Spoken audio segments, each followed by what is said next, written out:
Hello dear friends. So in this video we will going to see how to identify zero force members in the truss.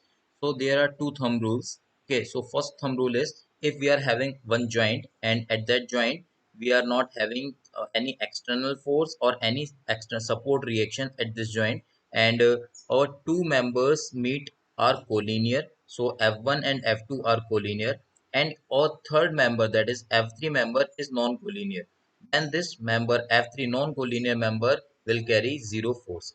Okay, so what is this thumb rule? That if we are having one joint and at that joint, if we are not having external force or support reaction, and at this joint, three members meet, that is F1, F2, and F3. Out of these three members, two are collinear, that is F1 and F2 are collinear, and F3 is non-collinear. Then F3 member will carry zero force. Okay, so by this way, you can see this example and refer this figure, and summation of Fy is equal to 0 means if we are having a one vertical component of this F3 force, that is F3 sine theta, which is equal to 0. So F3 is equal to 0. Okay. And also note that summation of Fx is equal to 0 means F1 minus F2 plus F3 cos theta, because we are having F3 cos theta of the F3 is a another component of this member. So F3 cos theta is equal to 0.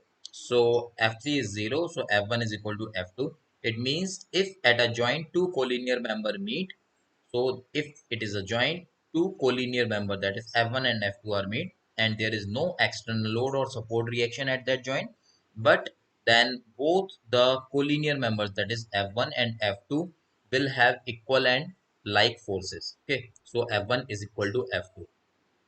So hope it is clear. See these examples of identifying zero members. So if we are having one truss and we need to find all zero members in the truss. So this is our joint and we are not having any external support reaction and we are not having any external load here, and this is our AC member and CB member are collinear, and we are having one vertical, that is CD member as non-collinear. So CD member will carry our zero force. Okay, so see this second example.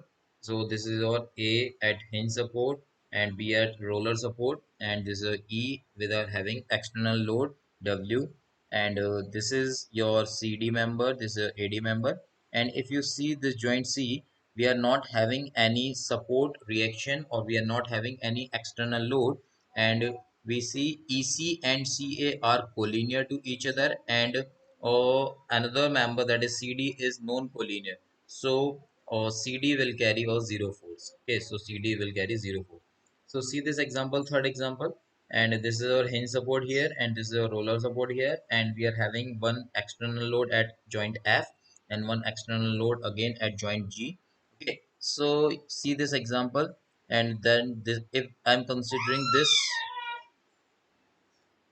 then see here at this joint, more than three members are meeting, that is FH, FHE, HG, and HB. By convention, we know at a joint only three members meet and one member is non-collinear, two members are collinear. Then only the member will carry or zero force.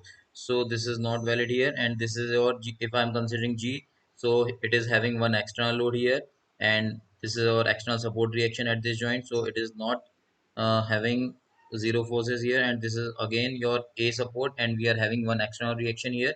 Okay, now considering this joint C. Okay, so by joint C we are having AC and CE are the two collinear members, and CD is the non-collinear member. So CD, and we are not having also C as external support reaction, and we are not having only or support reaction. Okay, and our external load also.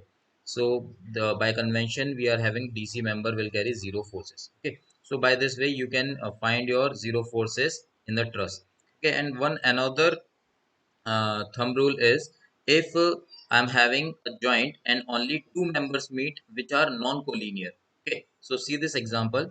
If I am having a joint A and we are having two members, that is non-collinear, that is F1 and F2 are non-collinear.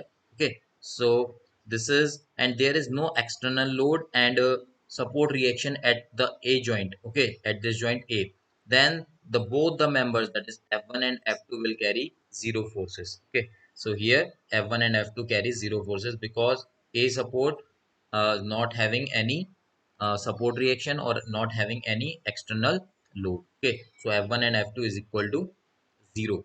So by considering equilibrium of joint A, summation of Fx is equal to 0. Then F1 plus F2 cos theta is equal to 0. And summation of Fy is equal to 0 means F2 sin theta is equal to 0. So F2 value is 0. So F2 is equal to 0. But from equation first, we get F1 plus 0 cos theta is equal to 0. Matlab F1 is equal to 0 means F1 is equal to F2, which is equal to 0.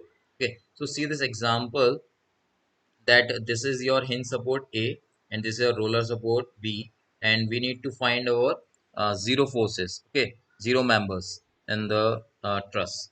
So if I'm considering joint C, and at this joint you can see this is our CA member and this is our CE member, and both are non-collinear, and also C joint is not having any support reactions or not having any external load.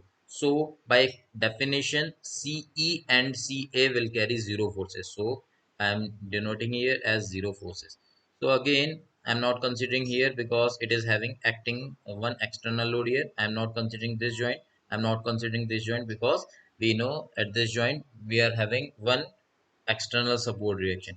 And if I'm considering joint D, so see here, this is our BD member and this is our DF member, and both are non-collinear to each other, and also D support is not having any support reaction or not having any external load.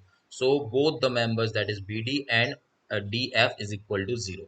So by this way you can identify your member forces, zero member forces in the truss. Okay, so if look at this example, if find members of the frame shown below carries zero forces. Okay, so this is a hinge support, this is a roller support, and this is a 10 kilonewton horizontal load acting at D, and we need to find how many members or are having zero forces. Okay, so if you see here joint E, so this is your EA and this is your ED, and this is a member EC, which is non-collinear. Okay, and ED and EA are collinear, so EC member will carry zero force. Okay, and one another example is that if EC member is having a zero forces. Okay, now look at this example. If DC and CB are collinear, okay, and CA member will carry also zero forces. Okay, because EC is already having zero force,